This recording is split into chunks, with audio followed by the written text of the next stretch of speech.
Hello everyone, it's Dr. Yazdani here. Today I'm going to talk about burns caused by chemicals like alkaline and acid substances. If a member of your household comes into contact with a corrosive chemical, get someone to call the emergency services right away. Then remove the patient's contaminated clothing, not by pulling it off their head, but by cutting and gently removing it from the skin. Don't hesitate to use scissors. If the corrosive substance is a dry chemical, brush it off first. You're aiming to expose the affected areas to running water ASAP, and time is of the essence. Time is tissue. While helping the patient, ensure you don't get yourself contaminated. Wear gloves if you can. Allow tap water to run over the affected areas. Make sure that water runs off the body and won't pool on the skin or in the corners of the eyes and under the eyelids.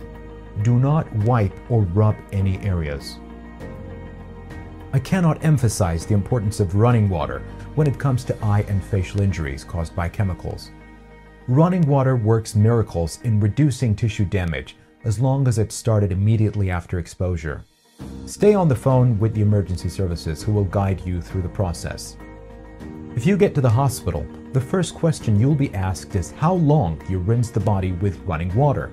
And we usually do our own rinsing with running tap water. There's no secret to it.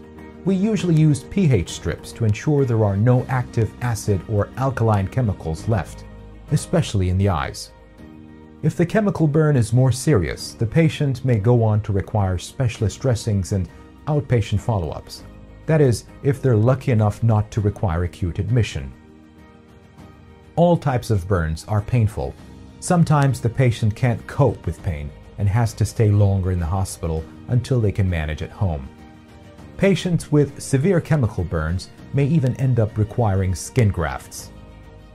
Like always, prevention must take precedence over treatment. If you're a parent with young children, identify the dangerous chemicals around the house and perform your own risk assessment.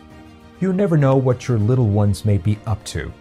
Plan for all scenarios and contingencies, and remember that children grow, so don't trust high places to keep dangerous substances away from children forever. If your job involves dealing with potentially corrosive substances, make sure you familiarize yourself with your workplace's safety procedures. One vital final note: learn to reach the nearest water tap in your house or place of work, even with your eyes closed. Although, I hope you'll never have to use this last skill. This has been Dr. Yazdani for EmergencyMedicine101.com. Stay safe, and thank you for watching.